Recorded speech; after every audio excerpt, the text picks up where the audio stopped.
సజీవుడు మన రక్షకుడు యేసుక్రీస్తు నామంలో మనకందరికి శుభములు. ప్రభువు తన వాక్యం ద్వారా మనతో మాట్లాడును గాక. 35వ కీర్తన 14వ వచనము. 35వ కీర్తన 14వ వచనము. అతడు నాకు చెలికాడైనట్టును సహోదరుడైనట్టును నేను నడుచుకొంటిని. తన తల్లి మృతి నొందినందున దుఃఖ వస్త్రములు ధరించువాని వలె కృంగుచుంటిని. ఇక్కడ తనను తరుమువారు, తన ప్రాణమును తీయువారు, తనను ఇబ్బంది పెట్టువారు, శ్రమలో ఉన్నప్పుడు, రోగములో ఉన్నప్పుడు, కష్టములో ఉన్నప్పుడు తన యొక్క ప్రతిస్పందన వారిని చూచినప్పుడు దావీదు గారు వారిని చూచే చూపు ఇక్కడ కొన్ని మాటలలో నా స్నేహితుడు లేదా నా సహోదరుడు లేదా నా తల్లి, తన తల్లి చనిపోతే నా తల్లి చనిపోయినట్టే నేను దుఃఖించాను. అంటే ఈరోజు ఒక విషయం మీద మనము కొన్ని పాఠాలను మనం నేర్చుకునబోతున్నాము. దేవుని పిల్లలకు ఉండే చూపు అంటే ఇతరులను చూచినప్పుడు నా సహోదరులు, నా తల్లి, నా తండ్రి అన్నటువంటిది వాళ్ళు నిజంగా కాదు.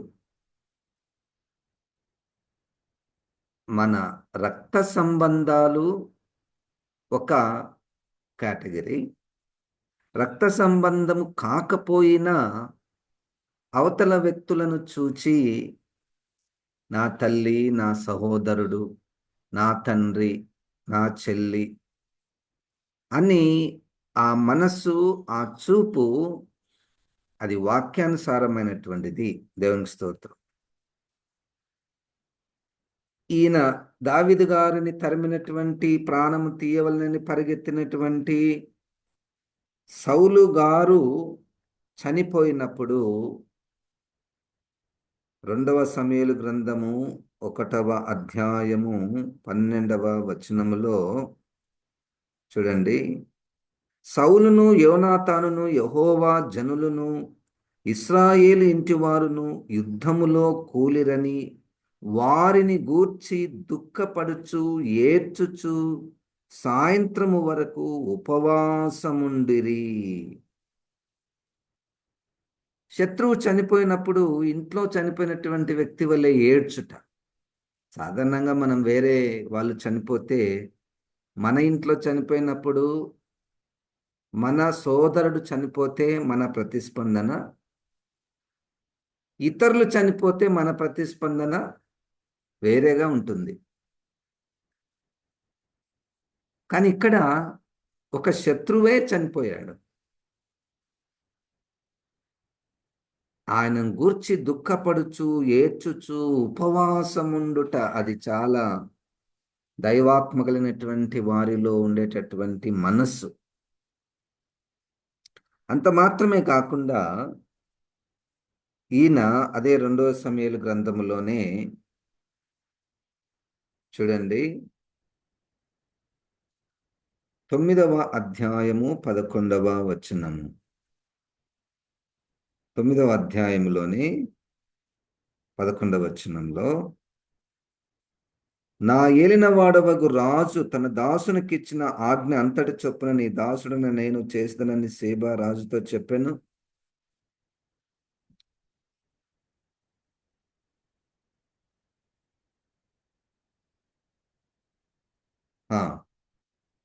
కాగా మెఫీబోషేతు రాజకుమారులలో ఒకడైనట్టుగా రాజు బల్ల యొద్దనే భోజనము చేయుచుండెను. మెఫీబోషేతు ఎక్కడ కూర్చున్నాడు అంటే రాజు కుమారులలో వలె. రాజు భోజనం చేస్తున్నప్పుడు తన చుట్టూ రాజకుమారులు, కుమార్తెలు ఉంటారు. వారితో మెఫీబోషేతు కూడా కూర్చొని భోజనము చేయుట. అంటే దావీదు గారికి ఆ మనసు, ఆ చూపు అది కేవలము దైవికమైనటువంటిది. నీకు ఎంత ప్రేమున్నా అట్లా బయట నిలబెట్టి ఇవ్వవచ్చు. లేదా బయట పెట్టి నీకు ఒక డబ్బు నెల నెల పంపించొచ్చు. ఇంకా ఎన్నో చేయొచ్చు మన ప్రేమను వ్యక్తపరచడానికి.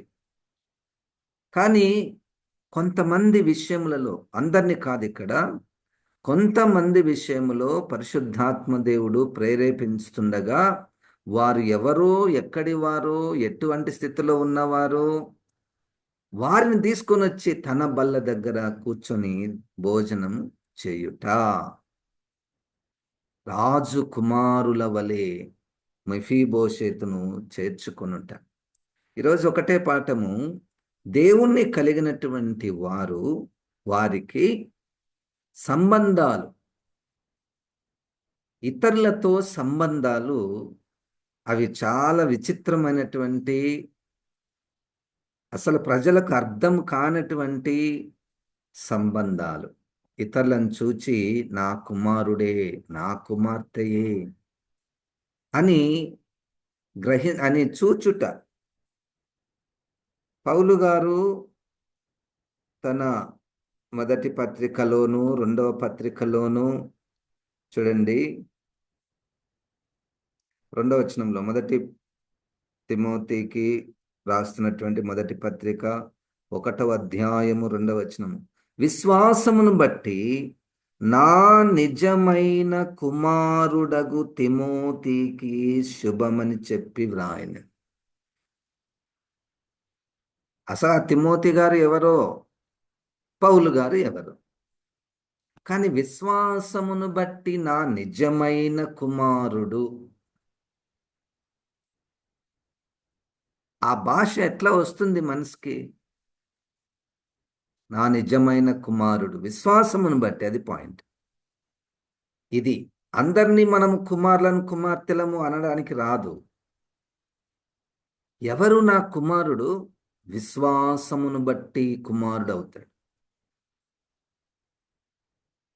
విశ్వాసమును బట్టి కుమారుడు, కుమార్తె. మరియు ఈ తిమోతి గారికే ఏమంటాడు చూడండి, 5వ అధ్యాయములో, మొదటి తిమోతి పత్రిక 5వ అధ్యాయంలో తిమోతి గారికి, అయ్యా నీ సంఘంలో యవనస్తులు ఉంటారు, ఆడపిల్లలు ఉంటారు, మగపిల్లలు ఉంటారు, విధవరాన్లు ఉంటారు, వృద్ధులు ఉంటారు. నువ్వు వారిని ఎట్లా చూడాలి? వారిని ఎట్లా పిలవాలి? చూడండి, మొదటి వచనం నుండి. వృద్ధుని గద్దింపక తండ్రిగా భావించి అతని హెచ్చరించుము. ఆ సంఘములో ఉన్నటువంటి వృద్ధులను తండ్రిగా భావించి, అన్నదమ్ములని యవ్వనులను, యవనులను చూచినప్పుడు నా అన్న, నా తమ్ముడు. తల్లులని వృద్ధ స్త్రీలను, ఎవరైనా వృద్ధులైనటువంటి స్త్రీలు ఉంటే నువ్వు ఆమెను ఎట్లా చూడాలి అంటే నీ తల్లిగా చూడాలి. యవ్వన బిడ్డలను ఎట్లా చూడాలి? నీ అన్నదమ్ములుగా. యవ్వనులను, తల్లులని, వృద్ధ స్త్రీలను, అక్క చెల్లెండ్రని, పూర్ణ పవిత్రతతో యవ్వన స్త్రీలను ఎలాగూ చూడాలి? నా అక్కలు, నా చెల్లెండ్రు అని. అంటే ఒక ప్రత్యేకమైనటువంటి యేసు రక్త సంబంధము. మాకు ఈ సంఘంలో చాలా మంది బంధువులు ఉన్నారండి. ఏ బంధువులు ఉన్నారు? రక్త సంబంధులు ఉన్నారా? తప్పు కాదు. ఆత్మ సంబంధమైన బంధువులు ఉన్నారా? అది పాయింట్. ఎన్ని సంవత్సరాలున్నా అవతల వ్యక్తిని అదే స్థితిలో పెట్టడము, వాళ్ళు ఒక విశ్వాసులు అంతే. నాకెట్లా సహోదరుడవుతాడు, నాకు ఎట్లా చెల్లి అవుతుంది, నాకెట్లా తల్లి అవుతుంది, నాకెట్లా తండ్రి అవుతాడు. ఇది యేసు రక్తంలో కడగబడినటువంటి వారికి ఉన్నటువంటి కన్నులు. వారి ఎడల మనం చూచే చూపు. యేసుక్రీస్తు కూడా ఒకానొక సందర్భంలో, యేసుక్రీస్తు 12వ అధ్యాయములో 47, 48, మత్తయి సువార్త, మత్తయి సువార్త 12వ అధ్యాయములో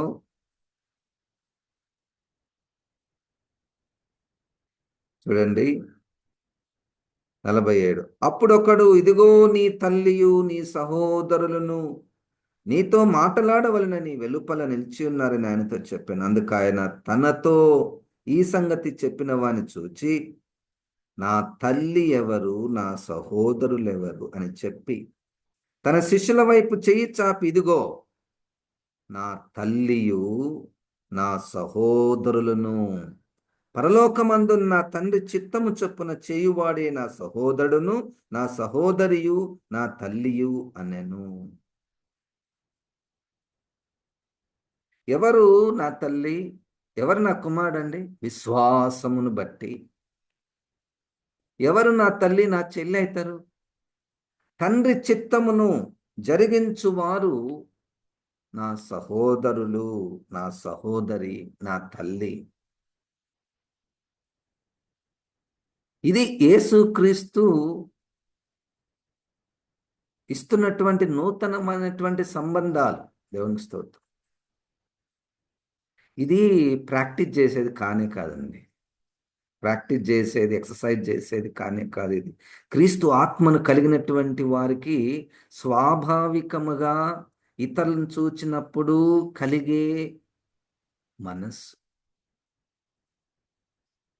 కలిగే మనస్సు.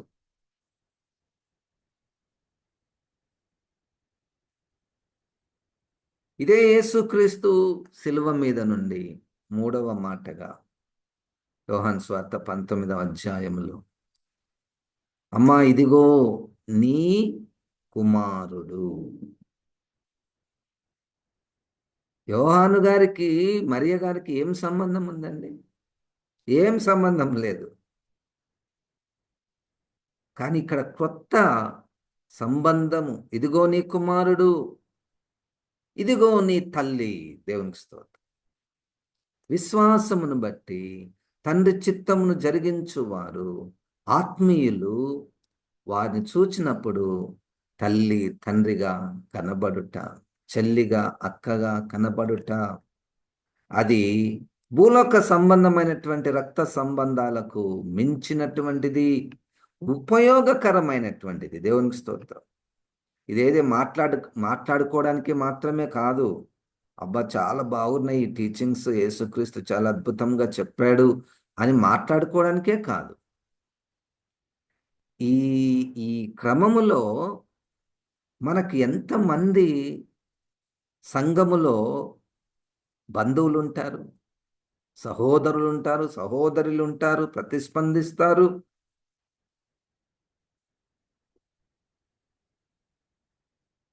నాకు తెలుసు కొంతమంది. మేము ఆ ఇద్దరు యవ్వన బిడ్డలు, ఆడపిల్లలు, వారి గురించి సాక్ష్యం విన్నాం. ఏంటంటే, సంఘంలో ఎవరు హాస్పిటల్లో పడ్డా అడ్మిట్ అవుతారు కదా, రాత్రి ఉండడానికి కొంతమందికి అవకాశం ఉండదు వాళ్ళ దగ్గర. వీళ్ళిద్దరు పోయి ఉంటారండి. ఏంటో ఆ మనస్సు, అది క్రీస్తు ఆత్మ మనస్సు. దేవునికి స్తోత్రం. ఉండడం అంటే, అక్కడ ఉండడం అంటే ఏంటి? పరిచర్య చేయు. మామూలు పరిచర్యనా? వంట వండడమా లేకపోతే ఊడవడమా? ఆ పేషెంట్ని చూసుకొనుట. ఎప్పుడు లేస్తుందో, ఎప్పుడు ఏ టాబ్లెట్లు వేయాలనో, ఎప్పుడు వాష్రూమ్ తీసుకుని వెళ్ళవలనో, ఇవన్నీ తెలిసి వారు వారికి పరిచర్య చేయుట. ఇది నూతనమైనటువంటి సంబంధాలు. రోమపత్రిక 16వ అధ్యాయములో 1వ వచనములో, కెంక్రేయలో ఉన్న సంఘ పరిచారకురాలగు ఫీబే అను మన సహోదరిని, ఎవరు ఈమె? మన సహోదరి, సంఘ పరిచారకురాలు మన సహోదరి అంటే అపోస్తలులకు సహోదరి.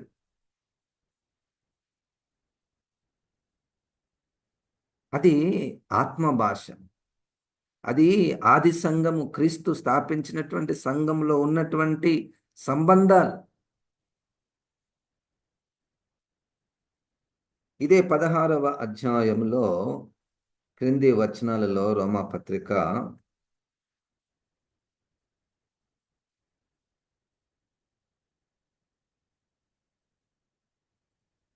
చూడండి. రోమాపత్రిక 16వ అధ్యాయములో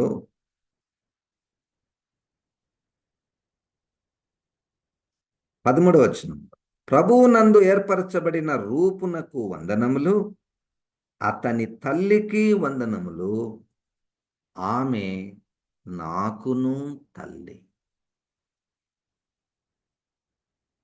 ఆమె నాకును తల్లి. ఇవి మనం అక్కడక్కడా మనం చూస్తూ ఉంటాం. విశ్వాసమును బట్టి తండ్రి చిత్తము చేయు వారిని చూచినప్పుడు మనకు కలిగేటటువంటి మనసు, ఆమె నాకును తల్లి, మన సహోదరి. వీళ్ళు ఇంకొక మెట్టెక్కారు. ఇప్పటికే ఎవరు ఎక్కలేనటువంటిది మెట్లు వీళ్ళు ఎక్కుచున్నారు. నా తల్లి, నా తమ్ముడు, నా కుమారుడు, నా చెల్లి, నా తల్లి, నా తండ్రి అని ఇంకొక మెట్టెక్కి, మొదటి తెస్సలోనిక పత్రిక 5వ అధ్యాయము, మనం ఇంతకుముందు సంఘం కొరకు ప్రార్థన చేస్తున్నప్పుడు ఈ పత్రిక నుండి కొన్ని మాటలు విన్నాం కదా. అప్పుడు 26వ వచనంలో, పవిత్రమైన ముద్దు పెట్టుకొని సహోదరులకందరికి వందనములు చేయుడి.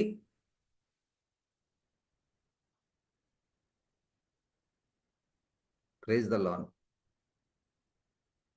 లేదా ప్రైజ్ ద లార్డ్.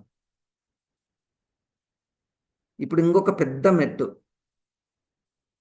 పవిత్రమైన, ఇది పాయింట్, పవిత్రమైన ముద్దు పెట్టుకొని సహోదరులకందరికి వందనములు చేయుడి. ఇది కల్చర్ కాదు. ఇది కల్చర్, మా కల్చర్లో మేము ఇట్లా కాదు కాదు కాదు. ఇది క్రీస్తు ఆత్మను కలిగినటువంటి వారికి ఉండే మనస్సు. మా కల్చర్లో మేము నమస్కారం చేస్తాము. మా కల్చర్లో మేము తల వంచి ఇట్లా వందనాలు చెప్తాము. మా కల్చర్లో హాయ్ బాయ్ అని అనుకుంటాము. ఇప్పుడు ఇది కల్చర్కి సంబంధించినటువంటిది కాదు. ఆత్మ సంబంధమైన క్రీస్తును కలిగినటువంటి వారుకు మధ్య ఉన్న సంబంధము పవిత్రమైన ముద్దు పెట్టుకొని మీరు సహోదరులకందరికి వందనములు చేయుడి. అది వస్తుంది మనసు. నేను చెప్తే చేసేది కాదు, ఆజ్ఞ కాదు, ఇది రూల్ కాదు. అనౌన్స్మెంట్ చేసి ఇప్పటి నుండి మీరందరూ కూడా ఆరాధన అనంతరము షేక్ హ్యాండ్స్ ఇచ్చుకోండి, కౌగలించుకోండి, పవిత్రమైన ముద్దు పెట్టుకోండి, ఆజ్ఞలతో కాదు, అస్సలు కానే కాదు. నూతనమైనటువంటి సంబంధాలు. దావీదు గారు 35వ కీర్తనలో 14వ వచనంలో, ఆమె వాళ్ళు నా సహోదరులు, ఆయన తల్లి చనిపోతే నా తల్లి చనిపోయినట్టే నేను ఏడ్చి తిని. ఇంకా విచిత్రమైనటువంటిది రూతు గ్రంథములో 2వ అధ్యాయములో 8వ వచనము, అప్పుడు బోయాజు రూతుతో, నా కుమారి, ఇంగ్లీష్లో మై డాటర్. ఏంటి? బోయాజు ఎవరు? రూతు ఎవరు? సరే, రూతు మోయాబీయురాలు, రూతు విధవరాలు, రూతు పేదరాలు. మరి ఈయన ఆమెను చూచి నా కుమారి అన్నట్టు అన్న దానిలో ఏంటి ఉంది?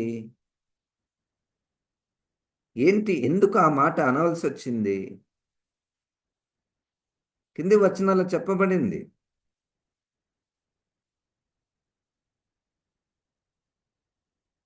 10వ వచనంలో, అందుకు ఆమె సాగిలపడి తల వంచుకొని, ఏమి తెలిసి పరదేశినైన నా యందు లక్ష్యం ఉంచినట్టు నీకు కటాక్షము కలిగినని చెప్పగా బోయాజు, నీ పెనిమిటి మరణమైన తర్వాత నీవు నీ అత్తకు చేసినదంతయు నాకు తెలియబడెను. నాకేం చేయలేదు నువ్వు, నాకేం చేయలేదు, నాకు ఉపకారం చేయలేదు, సహాయం చేయలేదు, ఏం చేయలేదు. నీవు ఆమెకు చేసిన ఉపకారం, ఏ స్థితిలో ఉపకారం చేసావో నాకు వినపడింది. దాన్ని బట్టి నిన్ను చూస్తే నాకు నా కుమార్తెగా అనిపించింది. దేవునికి స్తోత్రం. ఇప్పుడు నా తల్లి, నా తండ్రి, నా తమ్ముడు, నా చెల్లి అని ఎప్పుడంట మనకు ఏదన్నా వాళ్ళు ప్రేమ చూపిస్తే, విపరీతమైనటువంటి ప్రేమ చూపిస్తుంటే, ఇప్పటి నుంచి నాకు తల్లిగా తండ్రిగా నేను భావిస్తాను అనొచ్చు. ఇక్కడ ఏం చేయలేదు అది.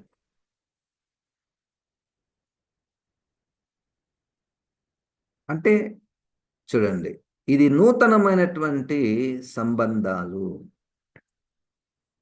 నూతనమైనటువంటి సంబంధాలు. యాకోబు గారు ఆదికాండం 29వ అధ్యాయంలో రాహేలును ఆ గొర్రెలను కాసుకుంటున్నప్పుడు ఆయన ఇంతవరకు చూడలేదు. రాహేలు తన బంధువు అని తెలిసి ఆమె మీద పడి ముద్దు పెట్టుకొని ఆ వెంటనే ఏడ్చెను. ఏ ముద్దండి ఇది?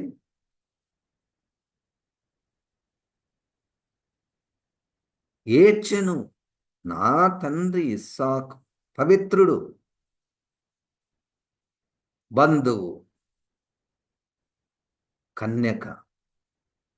తెలియదు, ఏం తెలియదు, రాహేల్ గురించి ఏం తెలియదు. ముద్దు పెట్టుకొని ఏడ్చెను. ఏంటో ఆ బంధాలు. నా తల్లి, నా తండ్రి, నా కుమార్తె, నా కుమారి, నా కుమారుడా, నా నిజమైన కుమారుడు ఈయననే. ఆ 1వ అధ్యాయంలో అపోస్తల కార్యంలో యేసుక్రీస్తు శిష్యులు 12 మంది, ఒకడు తప్పిపోయాడు. 11 మంది ఉన్నారు కదా. ఇంకొకరిని ఎవరిని ఎన్నుకుందాము? మానవ కన్నులను పెట్టుకుంటే ఆ 120 మందిలో యేసుక్రీస్తు సహోదరులున్నారు, సొంత రక్త సంబంధులున్నారు, తమ్ముళ్ళున్నారు. మరి వారిలో ఒకరిని తీసుకోవచ్చు కదా. అట్లా జరగలేదు. ఆ మానవ కళ్ళు తీసివేయబడ్డాయి. ఆత్మతో నింపబడినటువంటి వారు ఎన్నుకునే పద్ధతి ఆత్మ సంబంధమైనటువంటిది. అది కూడా విశ్వాసమును బట్టి, నా తండ్రి చిత్తమును చేయుటను బట్టి. ఇంకొకరు, ఒక ఆమె 18 సంవత్సరాల నుంచి రోగంతో బాధపడుతున్నటువంటి ఆమెను యేసుక్రీస్తు స్వస్థపరిచిన తర్వాత చెప్తాడు, ఈమె అబ్రహాము కుమార్తె అంటాడు. వాళ్ళ తల తిరిగిపోతారు. అరే, దయ్యం పట్టినటువంటి ఆమెను తీసుకొని వచ్చి అబ్రహాం కుమార్తె అంటారు. అబ్రహాం ఎవరు అనుకుంటున్నారు? మా తండ్రి, మా మా యూదులకు మాత్రమే ఆయన తండ్రి. ఆయనను బట్టి మేమందరం నీతిమంతులము. ఈయన వచ్చి కొత్త సంబంధాలు, ఈమెను ఈమె కూడా అబ్రహాము కుమార్తె. ఈయనను అబ్రహాము కుమారుడే. విశ్వాసమును బట్టి, తండ్రి చిత్తమును చేయుటను బట్టి, వారు దేవుని ప్రేమతో ఉన్నటువంటి విధానాన్ని బట్టి ఇట్టి నూతనమైనటువంటి సంబంధాలకు వచ్చినప్పుడు దాన్ని ఎత్తబడే గుంపులో ఉండే సంఘము అని అంటారు. అది వస్తుంది, ఎప్పుడో ఒకసారి రావాలి. ఇక్కడ నేను అందరినీ నా కుమార్తె నా కుమారుడు అన్నానికి అది రాదు, మనసు రాదు, అందరికి రాదు. ఏదో పరిశుద్ధాత్మ దేవుడు వారి మీద మనకు అట్టి మనసును పుట్టిస్తాడు. మన నిజమైన తల్లి తండ్రి, కుమారుడు కుమార్తె, అక్క చెల్లి అన్నటువంటి సంబంధాలు, పవిత్రమైన సంబంధాలు, దేవుని స్తోత్రం, పవిత్రమైన సంబంధాలు మనము కలిగి ఉండాలంటే మనం చేసేది ఏం లేదు. క్రీస్తును హృదయంలో ఆహ్వానిస్తే ఆ మనసు వస్తుంది.